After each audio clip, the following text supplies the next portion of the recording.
Anyway, so look for the Kickstarter in about a week. It'll be awesome. And the last thing, as long as we're talking about dungeons, and as long as we're talking about mutants, some of you may know the worst kept secret in Dungeon Crawl, which is that Jim Rampler here has been working on something for 2 years or so now, and actively playtesting at cons for over a year now, it seems like. Something called Mutant Crawl Classics. So right here, if you don't mind flipping the image, we're going to finally announce this for publication.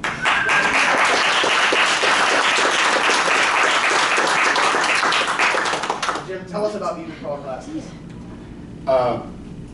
The thing with Mutant Crawl Classics is based on what I think, and even Jim Ward says this is crazy if I say this in public, I think the second greatest RPG ever written is Gamma World.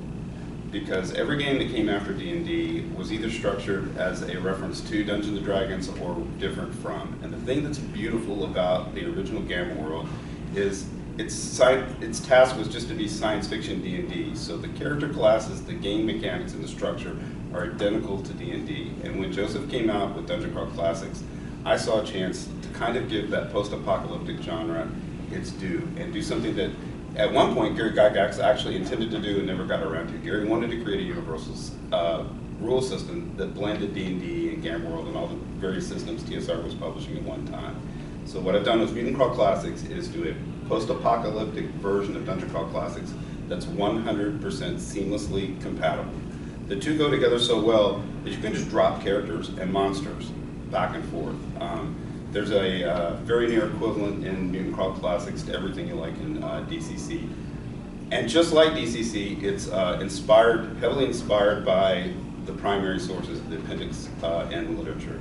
So the authors that influence Mutant Crawl Classics, it's like Jack Vance, Brian Aldiss, a lot of Jim Ward, with little Jack Kirby in it. If anybody remembers Commandy, Last Boy on Earth, I can't help, that's my friend. You bring that up every chance you get. I know.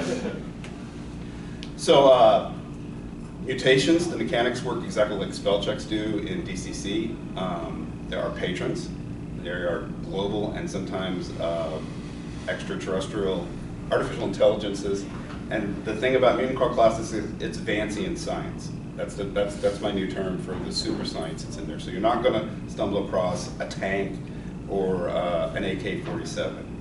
It's all, the apocalypse that happened is ambiguous, but there's a red bloated sun, there's no moon, there's a sky arc in the sky, as you can see that's painting. Hothouse jungles, the player characters are tribal, Neolithic level guys who are just trying to go out and dig up. I mean, the expected tropes are all in there. There's power armor, there's particle weapons, but there's a lot more in MCC that's designed to mimic DCC's mystery and suspense. So it's everything you remember and love about the post-apocalypse, but like a lot of new stuff. The AIs grant shamans in MCC wetware programs.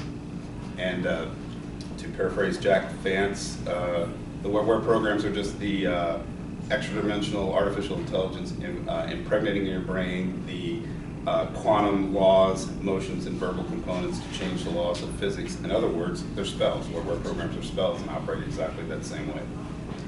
That's awesome. And it's entirely backwards compatible, as you mentioned. Yes. So you can take your DCC guys, port them over to Lankmar, then flip them back and port them over to MCC.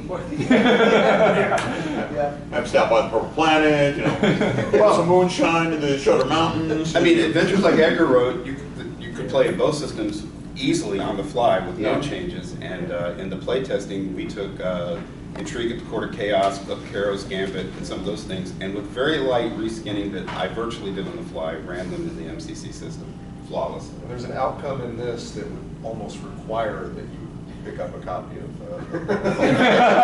All part of the Sinister Master Plan. Yes. And to stick with the theme of word count, I think when Joseph and I were discussing this for the first time over dinner, it was 30 or 40,000 words we were looking at. You ended up at 80, if I remember correctly? 87. as we went back and forth. But it's good content, right? As I get the manuscripts, I'm like, wow, this is pretty good. Okay, keep going. Full patron write-ups. Yeah. You wanted androids? Yes, there's androids. There's lots of great, it's great. Like when you read it, it'll sort of blow your mind the way other stuff blows your mind. You think, I want to play this right now, Are there dinosaurs? I don't remember any dinosaurs. There's another 5,000 word, Jim. That's the another DCC dinosaur called. Hang on. Coming soon. There's a monster called the Sea Rex that's basically a Tyrannosaurus-shaped sentient cactus. All right, you can't have those last words anymore. So Joseph, now you can reskin your original game for DCC. Is it backwards compatible with Brontosaurus? So it'll be coming out probably into this year. The manuscript's completely done, which is always the first step in this project. But Jim turned in a great manuscript that's totally done. It's in editing now. And at Gen Con, our goal is to have in the Gen Con program guide a short preview of just some of the key parts of the manuscript so you guys can see what's coming. But it turned out great. So what's the format of it? Is it a book? Sorry, good question. It'll be a hardcover book. It'll be the second Wow. ever hardcover for DCC, but it's Great. at 87,000 words. There's enough material there. So.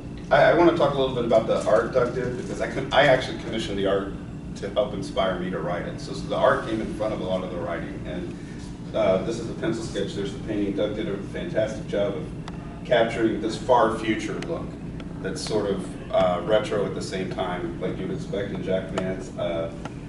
Because I am who I am, I'm like, give me one each of the genotypes, but no white male protagonist. So the female character there, some mutant bug guy, a plantian, and a robot that's murderous, as they all are.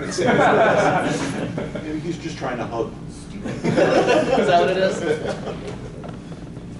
And the last thing is, we have a couple